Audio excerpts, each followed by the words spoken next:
Previously on Homestuck. It keeps happening. Enjoy. Okay, we're back with more Homestuck. Where we left off, we were talking about Dave and him totally not being homosexual. So, now we're just gonna continue. John, what are you doing? Stop doing nothing. Meanwhile, in the present, in a place where present may be a concept of dubious merit, John is spacing out. But a vague and forceful thought jolts him to attention. Or maybe it's that bumping sound coming from the other side of the door. What is that? A thick, unpleasant fluid pools from beneath the door. That's no good.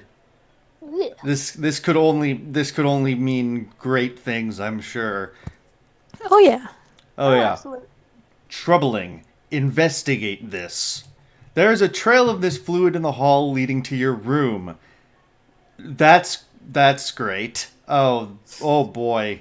I just can't wait to see what dark creature of the night is making a mess in my room. Dave, play some hauntingly sick beats.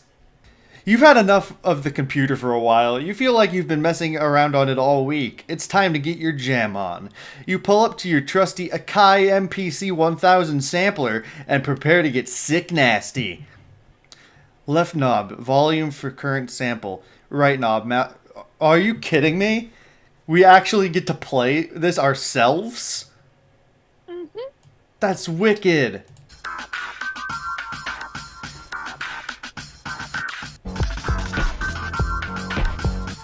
Wow, that sounds terrible. The volume, we can change the volume, we can change... wow. That's crazy.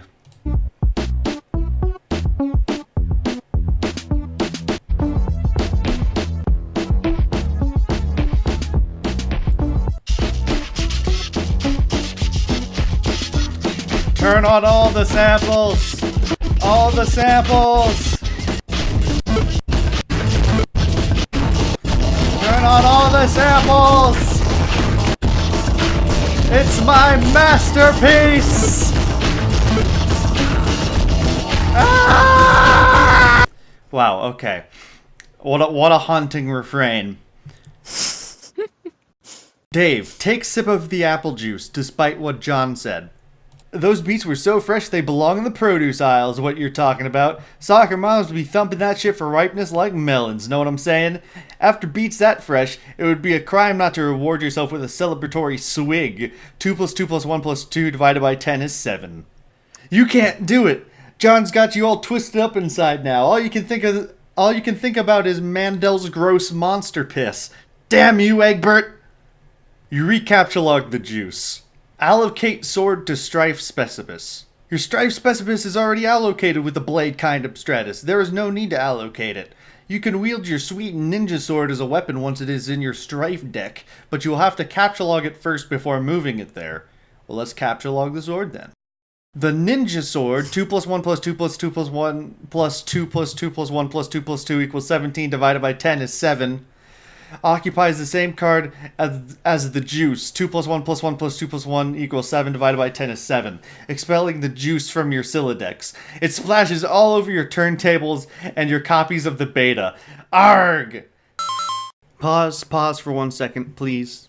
Just pause. Sorry for interrupting. This is post-production, Jack. So I made some mistakes while recording some of my Homestuck videos. How, you ask? Well, let me give you an example. Let's say Dave wants to captulog some juice.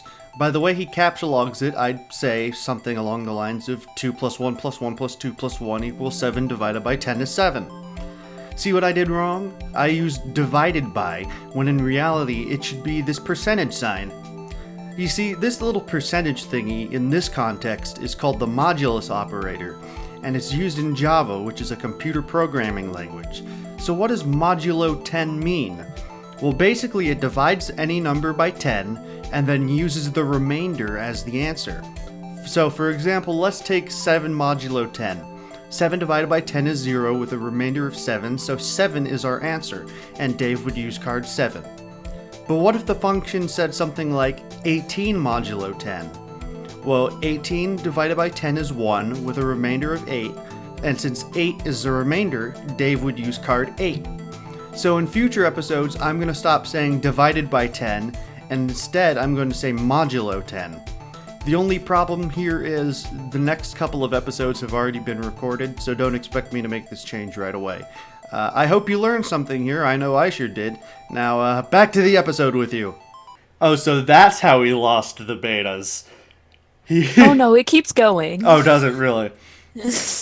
Dave, get a towel or something. You head out to get a towel from the bathroom across the hall. You glance at one of the many radical puppets in your bro's collection and nod in approval. Is there anything not awesome about your bro? No, you think not.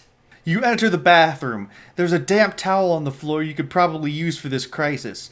You stop to pay a little respect to one of your bro's toys up there. Hey, little man, how's it hanging? Capture the damp towel. You take the damp towel. 2 plus 1 plus 2 plus 2 plus 2 plus 1 plus 2 plus 1 plus 2 equals 15 divided by 10 is 5. Expelling the box. 2 plus 1 plus 2 equals 5 divided by 10 equals 5. Dave, search the bathroom for something slightly less damp.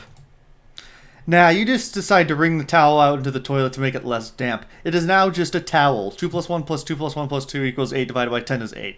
You take the towel and grab the box again while you're at it. Clean up the juice. You clean 2 plus 2 plus 1 plus 1 plus 2 equals 8 up the juice with the towel and hang the damp beta envelopes on your line to dry off.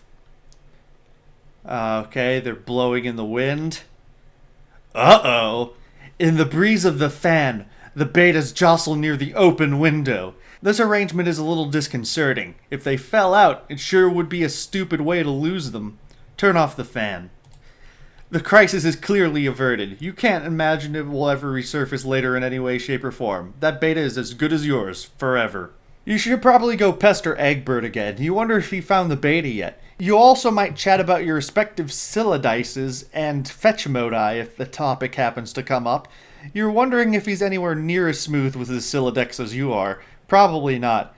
It's probably not even humanly possible. Suddenly a rambunctious crow flies in the open window and snatches the beta, probably to make a nest with, or maybe just the sake of being a brainless feathery asshole.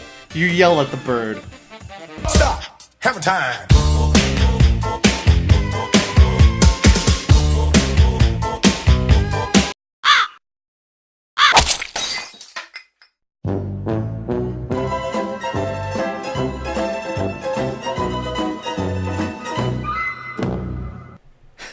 No one can ever know about this. Yeah, you can kiss all that stuff goodbye. You feel sorry for the bird, but at least you never planned on using that. What the hell? Okay, we're back with Rose. Ah, a statue of a wizard, I see. You prepare to descend the stairs to your living room. You're standing eye to eye with a familiar foe, a 20-foot-tall granite statue of the mighty wizard, Zazerpan the Learned. Your mother had him installed through a hole in the roof with a heavy-duty crane. Just look at that mystical gaze. To peer into those aloof, glassy eyes is to arrest the curiosity of any mortal. To behold the wisdom concealed in the furrows of that venerable face is to know the ceaseless joys of bewonderment itself. Any man so fortunate as to catch askance his merry twinkle or twitch of whisker shall surely have all his dreams fulfilled. You find this grisly abomination utterly detestable. Rose, psychoanalyze mother's love of wizards. There is nothing to psychoanalyze. Your mother clearly has no real affinity for these damnable things. She collects them only to spite you. If anything, she finds them even more repellent than you do. She's just a committed woman. Wait a second. What's with this purple Cthulhu in the bottom right-hand corner? I think that gets explained in a minute, actually. Yeah, me too.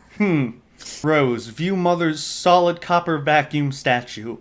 Okay, but it's bronze, not copper. But it wasn't always. A while ago you gave this as an ironic gift to your mom for Mother's Day. You even customized it with a drink holder to support one of her ubiquitous alcoholic beverages.